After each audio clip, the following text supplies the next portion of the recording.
Name's Brian Jason Christ, rank first lieutenant, from Pittsburgh, Fox Chapel area. Uh, I'm also an IEP graduate, 05, year of '05. I'm 25 years old. I joined the Army a year after I graduated. Pretty much I've always wanted to serve my country, always wanted to be in the military, and yes, I did choose 101st. It's a well-known unit in the United States Army, and I just always wanted to be there. And from talking to people that have been there, they said it's a really competitive unit. Everyone there is competitive. We're all competing to improve ourselves, better ourselves. And so I really like that because I'm a competitive person, played sports, whatever, and I strive off that. When I first came over, I was the platoon leader. Essentially, I was in charge of a platoon. I was an engineer platoon, but we really didn't do too many engineered missions. We were more or less fighting as infantry, which any person in the Army can do, is fight as an infantryman. I led, with my first platoon, I led about 150 missions, like I said, fighting as infantry throughout the city of Tikrit, Iraq. After that, moved on to the personal security detachment for our battalion commander and led that platoon for 5 months. All right, my current job right now, I'm actually the executive officer of the headquarters company in our battalion. Essentially, I take care of, the planning, the training, the supply, the logistics, supply, the maintenance, and we support the battalion any way we can. So, a lot of moving pieces. There's 186 people in my company, so essentially I'm the second guy in charge. So it's a big responsibility. Big responsibility, and I absolutely love it. How many missions did you do overall? Overall, I'm real close to 300. I think I'm just shy of 300. If I look at the numbers, I could come out with it. That's about in between 275 and 300. It's quite a bit. It's quite a bit, and nearly one every day. Absolutely, one every day. Sometimes, 2 a day. I was surprised about the whole Iraq. In general, I wasn't expecting. I didn't know what to expect.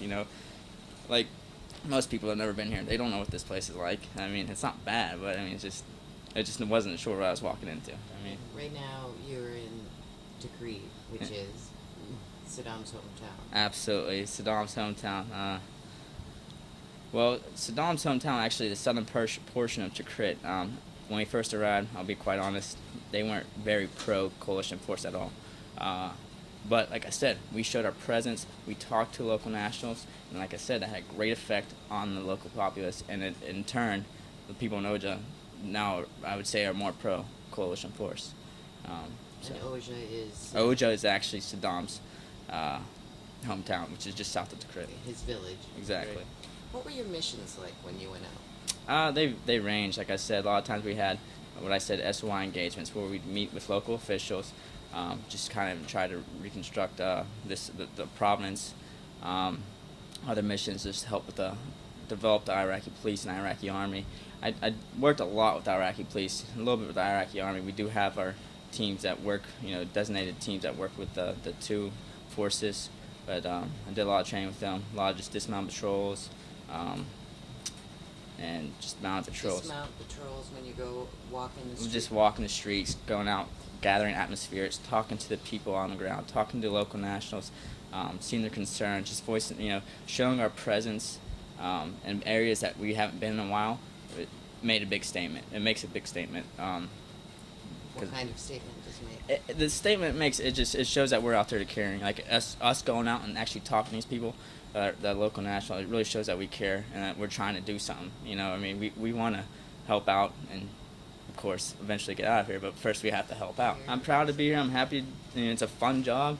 Some of us absolutely love doing this. Love going out and putting the full battle rattle on, what we call it, the armor, and going out and doing our missions. And soon you'll be going home. Absolutely. Got a couple weeks left, going back to my home station, and then of course on leave Christmas I'll be back in Pittsburgh.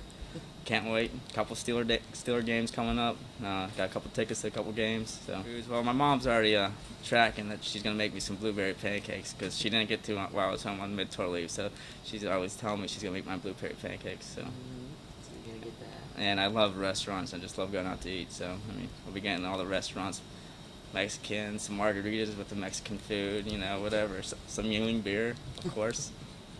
He also said there's a favorite side that you kind of miss too, of Pittsburgh. Favorite side of Pittsburgh. Of course, we all love the South Side.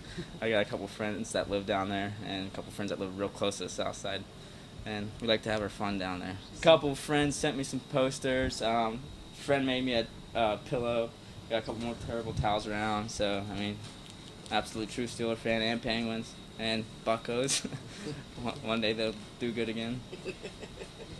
My wonderful terrible towel. That terrible towel is the year the Steelers went to the Super Bowl. Actually, I had a party down the South Side, and that I had that terrible towel with me that game, and it's all tore up, it's all beat up, and I absolutely love it. It came with me over here, and then a couple weeks after that Super Bowl, joined the Army, and here I am. So.